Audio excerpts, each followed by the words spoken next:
بسم اللہ الرحمن الرحیم۔ السلام علیکم۔ جنات شادی بیاہ کس طرح کرتے ہیں؟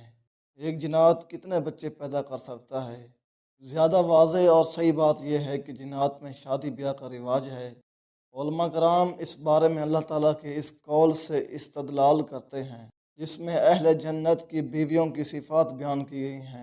قرآن مجید میں ارشاد باری تعالیٰ ہے لم یطمثہن انس قبلہم ولا جان، جنہیں ان جنتیوں میں سے پہلے کبھی کسی انسان یا جن نے نہ چھوا ہو گیا۔ لوامع الانوار البہیہ کے مصنف نے ایک حدیث ذکر کی ہے جس کی سند محل نظر ہے۔ اس حدیث میں ہے کہ جس طرح آدم کی اولاد میں پیدائش کا عمل جاری ہے، اسی طرح جنوں میں بھی توالد و تناسل کا سلسلہ جاری ہے، لیکن آدم کی نسل زیادہ ہے۔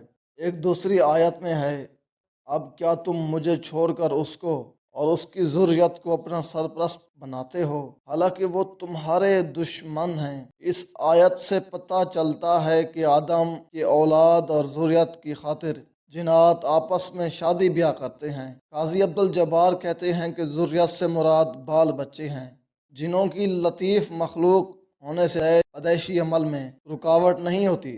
آپ نے کبھی دیکھا ہوگا کچھ جاندار مخلوق کتنی لطیف ہوتی ہے کہ اپنی لطائف کی وجہ سے بغیر گہری نظر کے نظر نہیں آتی، اس کے باوجود اس لطافت سے پیدائشی عمل میں رکاوٹ پیدا نہیں ہوتی۔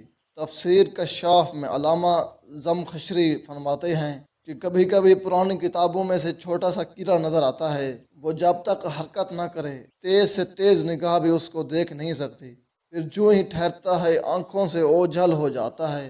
اگر آپ اس کے سامنے اپنا ہاتھ لہرائیں تو وہ دوسری طرف مڑ کر ہاتھ کی مضرت سے بچ جاتا ہے۔ اللہ تعالیٰ کی ذات پاک ہے جو اس کی شکل اور ظاہری و باطنی اعضاء، اس کی خلقت کی تفصیلات کو خوب جانتا ہے اور اس کی نگاہ و دل سے واقف ہے۔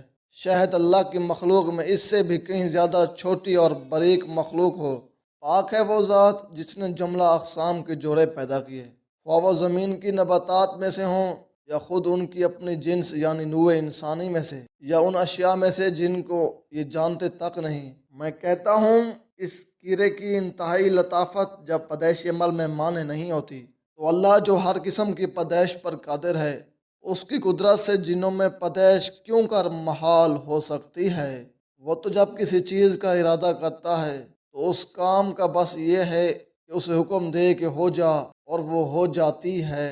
کچھ لوگوں کا خیال ہے کہ جنات نہ کھاتے ہیں نہ شادی بیاہ کرتے ہیں، لیکن قرآن و حدیث کے جو دلائل ہم نے ذکر کیے ہیں ان کی روح سے یہ خیال باطن ہے۔